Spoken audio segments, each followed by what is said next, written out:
Your support helps us grow. Hit the subscribe button and join our community today. Your support helps us grow. Hit the subscribe button and join our community today. Not a single person from my family showed up to my graduation. They rushed off on a trip with my brother instead. As I walked across the stage, my phone suddenly buzzed. It was my dad. Come home immediately. 37 missed calls followed, and I still had no idea what had just happened. My name's Sam, I'm 23, and for as long as I can remember, I've been the background child in my family. Not exactly the black sheep, more like the invisible one. I was never the kid who caused trouble, but I also wasn't the kid my parents bragged about at dinner parties. That honor has always belonged to my older brother, Ethan. He's the golden boy, charismatic, athletic, the kind of person who could forget someone's birthday and still have them smiling by the end of the conversation. Me? I was the quiet one, the kid with his head in books, working toward achievements that didn't look pretty in a Facebook post. Graduation day was supposed to be different. I'd spent years grinding for that moment, long nights, part-time jobs, double shifts when scholarships didn't cover everything. I'd pictured this day over and over, the stage lights, my name being announced, and my family cheering loudly enough that I'd hear them over all the applause. I even saved them the best seats in the auditorium. But that morning, I woke up to a text in our family group chat. It was from my mom. We won't be able to make it today. Something came up. We'll celebrate soon. I stared at my phone for a full minute, convinced it had to be a joke. I scrolled up to see if there was some kind of explanation. The next message was from Ethan. We're heading to Aspen for the week. Totally last minute. Can't wait. A minute later, Mom responded with a line of skiing emojis. No apology, no acknowledgement that my college graduation, the first in our family, was happening in less than 4 hours. I didn't reply. I couldn't. My throat tightened, and the walls of my apartment felt like they were closing in. Some part of me wanted to believe it was a misunderstanding. Maybe they'd mixed up the dates, but they hadn't. They knew. I'd reminded them, sent them the official invitation. They just chose something else, chose him. When I got to campus, I tried to push the feeling down and stay focused. Friends were taking photos with their families, holding flowers, laughing in little groups across the lawn. I smiled when people congratulated me, but there was a growing pit in my stomach. Every time I glanced at the section where my family should have been, all I saw were strangers. I told myself it didn't matter, told myself I'd remember the pride and not the empty chairs. Then they called my name. I crossed the stage, shook hands, smiled for the picture, and felt my phone buzzing in my pocket. It was a text from my dad. Come home immediately. No explanation, just that. As soon as I stepped off the stage, I checked my phone. Missed calls, 37 of them, the same message over and over again. Come home now. I didn't respond. I just stood there in a crowd of cheering strangers, diploma in one hand, phone in the other, and wondered what could possibly be so urgent that the family who skipped my graduation for a ski trip suddenly expected me to drop everything and rush back home.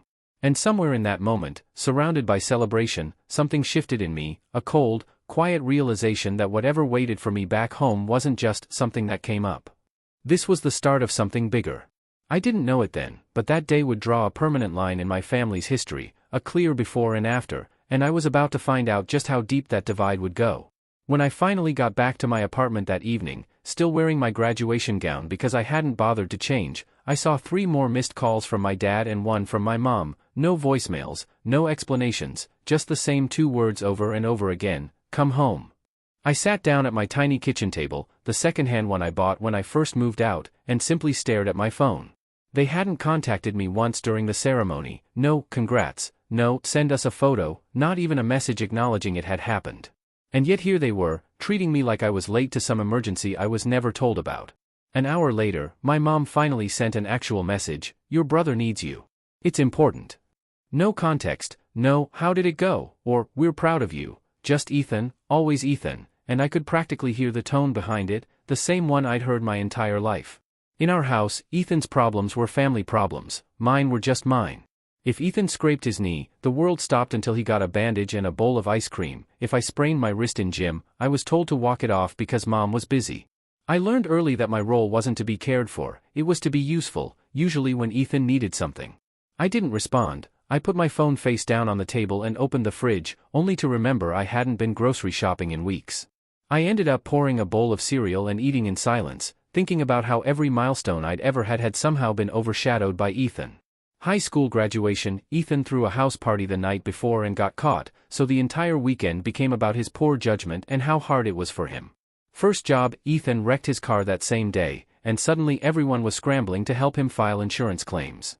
Around 9 p.m., my phone buzzed again, video call from Dad. Against my better judgment, I answered. Dad's face filled the screen, tight and impatient. Sam, finally, we've been calling all day. I was busy, I said flatly, graduating. He didn't even flinch. Ethan is in trouble, you need to come over tonight, now. I blinked. What kind of trouble? Dad sighed, like I was being ridiculous. His credit cards are maxed out, and he can't cover the balance. He was counting on you to help. I just stared at him. Counting on me. I hadn't even heard about this until he mentioned it 10 seconds ago. You're good with money, Dad said, like that made it all make sense. You've been working during school, saving up. Ethan wouldn't ask if it wasn't serious. My jaw clenched. You skipped my graduation to go skiing, and now you're asking me to bail him out? It wasn't about skiing, Dad insisted, which would have been almost believable if I couldn't literally see the ski lodge behind him in the video, wood-paneled walls, fancy chandelier, and all. Ethan has been under a lot of stress lately. We thought the trip would help. You know, he's been under pressure. And I guess I haven't been, I said, voice cold. And in that exact second, I saw it, that flicker of annoyance, like I was the one being difficult. Stop making this about yourself. The message was unspoken, but it was always there. I hung up without another word and sat there for a long time, phone in hand, staring at the blank wall of my apartment. It wasn't just the graduation, it was the expectation that I'd drop everything again to clean up Ethan's mess. That was how it had always been. When he failed a class in college, I wrote his assignments, just for one semester. When he ran up a bar tab, I was guilt-tripped into paying it because family sticks together, but somehow, family never stuck with me. 2 days later, Ethan called, no greeting, no apology. Hey, so when are you bringing the money over? I'm not, I said. There was a pause, then a short laugh. Come on, don't be like that, you've always helped me. Yeah, I said quietly, and you've never once shown up for me, not for my graduation, not for anything. Why would I help you now? He scoffed. Wow, so you're going to hold a grudge over some ceremony? You're being petty. That word hit like a slap. Petty? That's what they always called it when I tried to draw a boundary. My boundaries weren't boundaries to them, they were overreactions. By the end of the week, the messages started coming from everyone, aunts, uncles, even my grandmother, all saying the same thing in slightly different words. Ethan is your brother, you can't just let him fail like this, don't throw away family over money. Not one single mention of my graduation, not one. And the truth was, it wasn't about the money. I was saying no because I was tired of being the safety net for someone who never learned how to stand on his own, tired of being invisible until they needed something from me. What I didn't realize then was that the pressure campaign was only getting started. The calls, the texts, the guilt, it was all just the beginning. They were pushing toward something bigger, something they believed they could force me into. And they had no idea that all that pushing was already making me plan how I'd push back. They just needed to give me the right reason, and once they did, there would be no going back. It came on a quiet Thursday morning. I'd just finished sending off a few job applications, the kind of positions I'd dreamed about since starting college, when the phone rang. It was my bank. The woman was polite, but her voice had that cautious tone. Mr. Rivers, we just wanted to confirm a large transfer request we received from your account earlier today. I sat bolt upright. Transfer request? I didn't authorize anything. She read off the details, nearly $4,800 scheduled to be wired to a joint account in Ethan's name. My heart dropped. Cancel it, I said immediately. That's what I thought, she replied. The request was submitted online from an IP address registered to your parents' residence. I didn't need a detective to figure out what had happened. My parents still had my old banking login from high school, back when they kept an eye on things, so I wouldn't overspend. I never changed the password because I trusted they'd never use it without my consent. I guess that trust was misplaced. I ended the call with my hands shaking, not from the money, but from what it meant. This wasn't asking for help, this wasn't emotional pressure, it was theft. And worse, it meant they felt entitled to take from me without even asking, because in their eyes, it had never really been mine in the first place. Before I could even process what to do next, my phone buzzed again. This time, it was a text from Ethan. Thanks for covering it, man, I'll pay you back when I can, followed by a winking emoji, like it was some harmless joke between brothers. I didn't reply, my hands were too tight around the phone, knuckles white. I thought back to every moment they'd made me feel small, every time my achievements were sidelined, every time I was told to be the bigger person while Ethan got away with anything. Now it was clear they didn't just expect me to pick up the pieces when he messed up, they believed I owed it to him. I called my mom. She answered cheerfully, like nothing was wrong. Sam, we were just talking about you, you should come by this weekend. Did you authorize a transfer from my account? I asked, my voice sharper than I intended. There was a pause, not the pause of someone confused, but the pause of someone figuring out what excuse to use. Oh, sweetheart, we knew you'd help your brother, he's in a tight spot, and we didn't want to bother you with the details while you were busy with school things. You stole from me, I said. Her tone hardened instantly. Don't be dramatic, we're family, it's not stealing when it's for someone you love. Something inside me shifted at those words. For years, I'd let that twisted version of love dictate how I was treated, but in that moment, it hit me, their definition of love was just a word they used to excuse taking whatever they wanted from me. I hung up before she could say more. The silence in my apartment was so sharp it felt like it had edges. My diploma was still leaning against the wall where I'd left it after graduation, unframed, unopened. I stared at it, and I realized it wasn't just a piece of paper, it was proof that I'd built something for myself despite them, despite being constantly overlooked, despite being treated like a backup plan for their favorite son. That night, I changed every password I had, bank accounts, email, everything, and as I did, I thought about the 37 missed calls on graduation day, the way they'd made my milestone about Ethan's ski trip, the entitled assumption that my hard-earned money was theirs for the taking. They had taken the first shot, they had made it clear they weren't going to respect any boundary I set, and I had a feeling they thought I'd just fume quietly and then forgive them, like always. They were wrong, because this time they hadn't just hurt me, they'd given me a reason, a perfect reason to finally stop playing the role they'd assigned me. And in the days ahead, that reason was going to be the fuel for something they wouldn't see coming. What I didn't know yet was how far they were willing to push me before I acted, but I was about to find out. The next couple of weeks felt like moving through heavy fog. I still went through the motions, sending out job applications, making it to a few interviews, but my mind was elsewhere. Every time I opened my banking app, I half expected to see something else missing. I kept my phone on silent because I couldn't stand the constant buzzing from family members, each of them with their own, friendly, reminders about how I should let it go for the sake of family peace. The narrative they were pushing was predictable. Ethan was stressed, Ethan was struggling, Ethan didn't mean any harm. Somehow, I was the cold one for making a scene about it. The theft had been reframed as a misunderstanding, and my refusal to cave was holding a grudge. It was surreal. I wanted to scream every time someone told me I was being unfair, but I didn't. I didn't give them the satisfaction of hearing my frustration. Instead, I pulled back. I stopped going to Sunday dinners, I stopped answering calls unless they came from numbers I didn't recognize in case it was a job opportunity, I stopped checking the family group chat entirely. When I finally opened it one night out of morbid curiosity, I saw a string of photos from the ski trip, Ethan posing with his friends, champagne in hand, laughing emojis and captions about living life to the fullest. My graduation, not a single photo, not a single word, that hit harder than I wanted to admit. I'd tried for years to convince myself that if I just worked hard enough, if I achieved enough, they'd see me differently, that they'd be proud in the same way they were proud of Ethan, but the truth was right there in front of me. I could cure a disease, and they'd still find a way to make it about him. My finances were tight now. Graduation had already drained most of my savings, application fees, rent, basic living costs, and while the bank had canceled the transfer before it went through, there had still been processing fees and a hold on my account for days. I had to scrape by with what I had left. I skipped meals more than I wanted to admit. My apartment felt colder, emptier. It was the first time in years I felt truly alone, not just without company, but without the illusion of support. The worst part, my degree should have been opening doors, but without any real connections or family backing, I was just another resume in a pile. Every rejection email was another reminder that I was on my own now, that if I fell, there was no one who'd catch me, unless catching me meant taking something from me.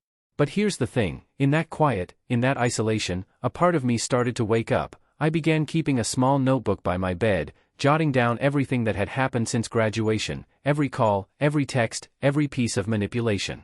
I started looking back, writing down old incidents, too, moments I'd brushed off at the time. When I read it all together, it was like looking at a long, slow-moving train wreck. Patterns I'd ignored before were glaringly obvious now. I wasn't sure yet what I was going to do with it, but I knew I was done reacting on impulse. I wouldn't yell, I wouldn't plead, I wouldn't try to make them see my side. That had never worked and it never would.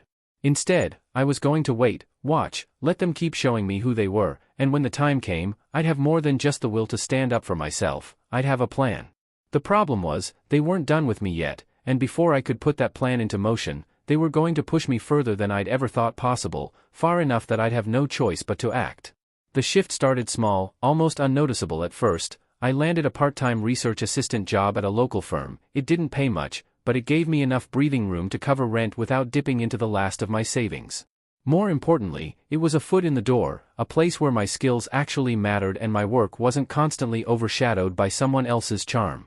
The first time my supervisor, Lisa, complimented my report writing skills in front of the whole team, I didn't even know how to react. I wasn't used to public recognition that wasn't immediately undercut by a "but Ethan" sentence here.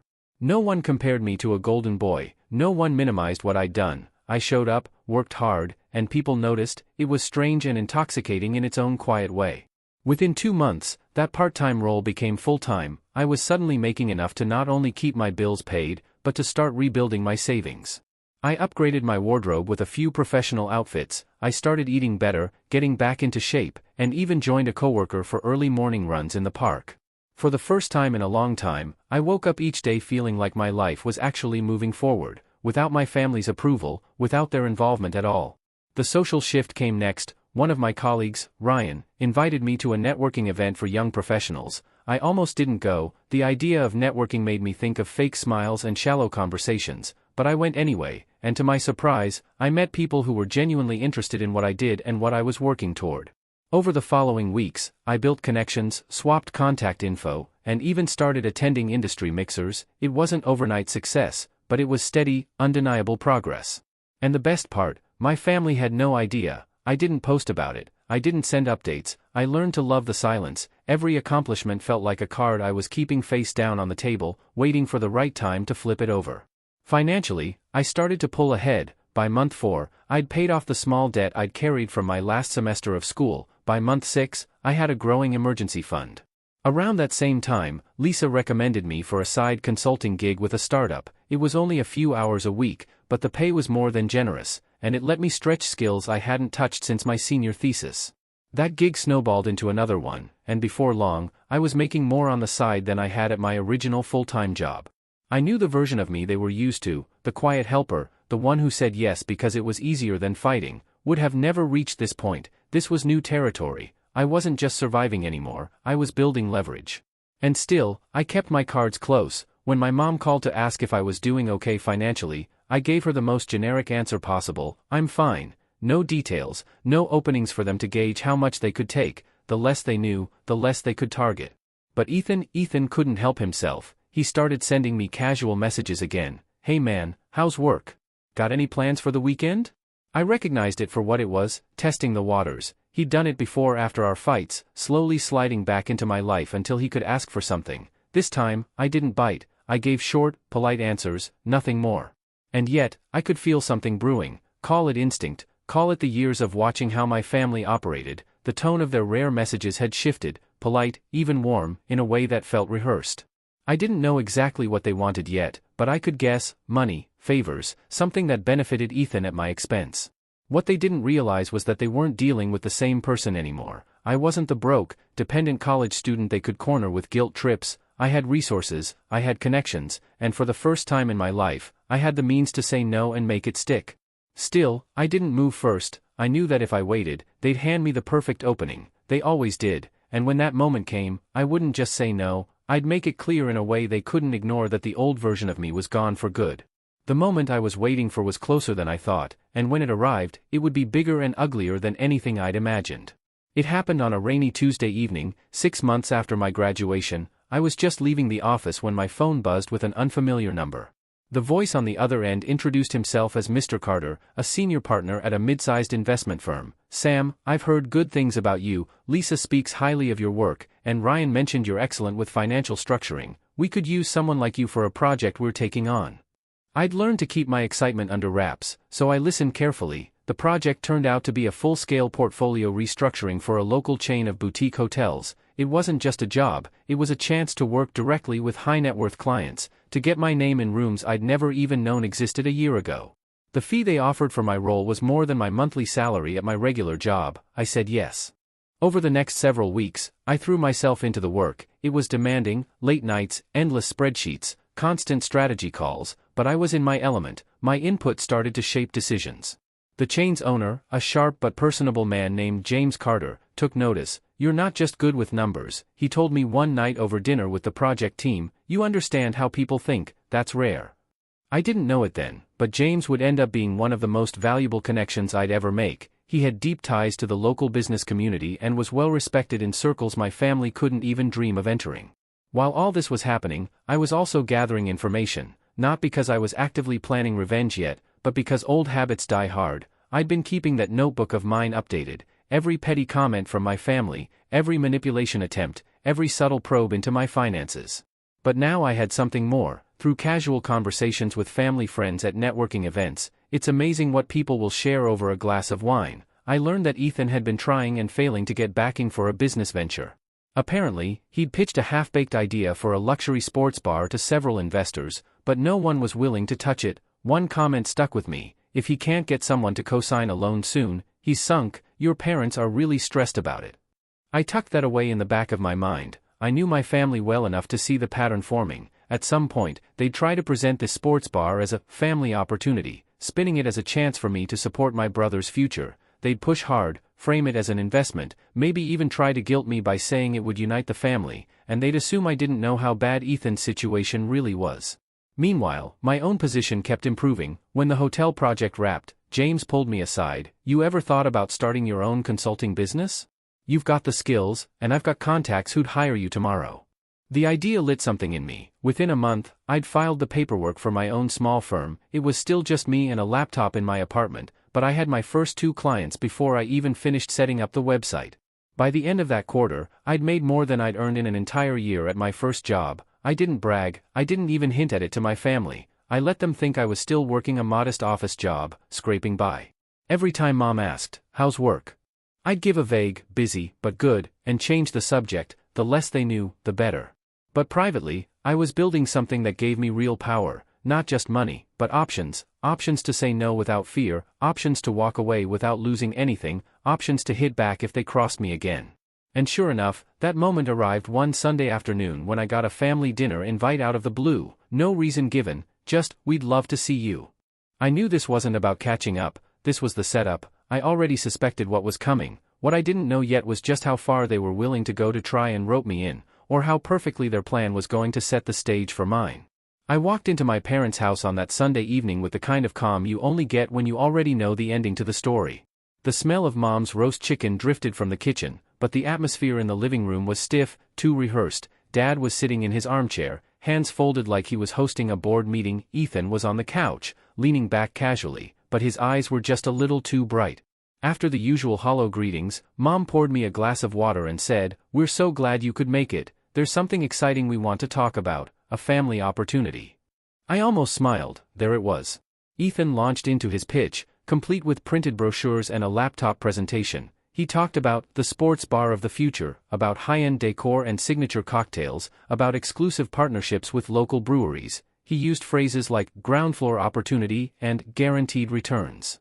I listened, nodded occasionally, and didn't interrupt. When he finally finished, Mom leaned in with that expectant smile. "We've already got interest from a few investors, but we'd love to keep it in the family. We thought you could come in as a primary backer. It would be such a great way to bond."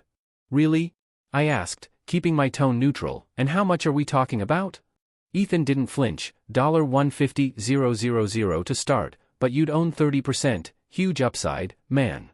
I set my glass down and leaned forward slightly. "That's a big ask, so, just out of curiosity, have you told all your potential investors about the loan rejections?" The room went still. Ethan's smile faltered. "What?" "I mean the ones from First State Bank, Harborview Capital, and Westline Financial, the 3 that turned you down because your projections didn't add up," I said, keeping my voice even, but I didn't miss the way Mom's eyes darted toward Dad. I just wouldn't want anyone to feel like they weren't getting the full picture. Ethan's jaw tightened. "I don't know where you're getting." I cut him off with a shrug. "People talk, especially in business circles, and I happen to run in a few now." Dad tried to salvage the moment. "Sam, this is your brother's dream. You're in a good position now. You could really help."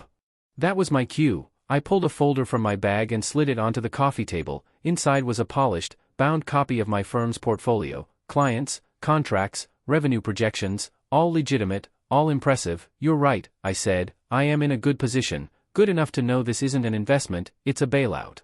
Ethan's face went red. Mom's lips parted as if she was about to speak, then pressed together again in stunned silence. "And here's the truth," I continued, my voice calm and unwavering. "I don't put my trust or time into people who take from me. and before you try to argue it wasn't theft, let me remind you, I said, looking directly at the bank documents in front of me. I know exactly who attempted to pull cash from my account right after I graduated.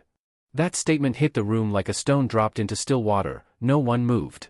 I stood up slowly and slid the folder back into my bag. From this moment on, I'm done acting as your safety net. I'm not your private investor, your ATM machine, or the backup plan you rely on when everything falls apart.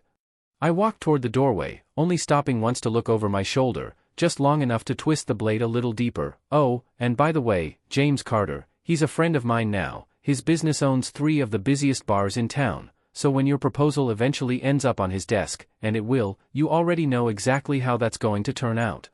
Ethan didn't say a single word. Mom looked like she wanted to, but Dad gently placed his hand on her arm and kept her silent. I stepped out without another word, and somehow the rain outside sounded softer than when I'd first arrived. They had come expecting the old version of me, the Sam they could still pressure and manipulate into giving in. Instead, they were met with the version they unknowingly helped build over the years, the one who finally learned how to win at their own game. What I didn't realize at the time was how badly that single night would start to unravel everything for them. The consequences came faster than I could have expected. 2 weeks after that dinner, I received a text from an old neighbor. "Hey, just spotted your brother at the bank. He looked furious. Something must have happened." That very same day, I opened an email from James Carter confirming what I suspected. Ethan had sent him the sports bar proposal. James didn't just decline it. He forwarded the entire thing to several other major investors in the city, along with a short, professional note, "Not financially sound. Proceed with caution." Within a matter of days, Ethan's once promising opportunities sank completely. Word travels fast in tight business circles, and pretty soon his name became a quiet warning about false promises and disappointing results. Every lead vanished, no bank would return his calls, no investor was willing to meet. And honestly, that alone would have been enough, but my parents' reaction made it worse. Late one night, Mom called, her voice sharp with barely contained anger. "Do you realize what you've done? Your brother's future is finished. We even had to take out a line of credit on the house just to cover his debts." I kept my voice composed and steady. I didn't ruin anything. I simply stopped shielding him from the outcome of his own decisions. There was a long pause. I could practically hear her struggle to swallow back whatever she was about to say. When she finally answered, her voice was softer but much colder. "You've changed." "Yes," I said, "I have," and I hung up. Over the following month, I kept my distance. My consulting company kept growing, and I moved into a bigger apartment downtown, the kind of place with a skyline view I'd dreamed about since my freshman year of college. A few mutual friends who still stayed in touch with my family quietly began to admit something I'd always known deep down. Ethan's perfect golden boy image had finally started to crack. After his failed business, he'd gotten into arguments with several of them, blaming the economy, bad luck, and even me, but nobody believed it anymore. The last time I saw him was purely accidental. I was meeting a client for lunch, and Ethan happened to walk past the restaurant. He glanced through the window, slowed down just for a second, and then kept walking. No nod, no smile, just a man who had finally realized the person he used to depend on was gone for good. And for the first time in my life, I didn't feel guilty. I felt free, because in their own way, they had taught me one of the most important lessons I would ever learn. When you stop allowing people to treat you like a safety net, you quickly discover who is truly capable of standing on their own.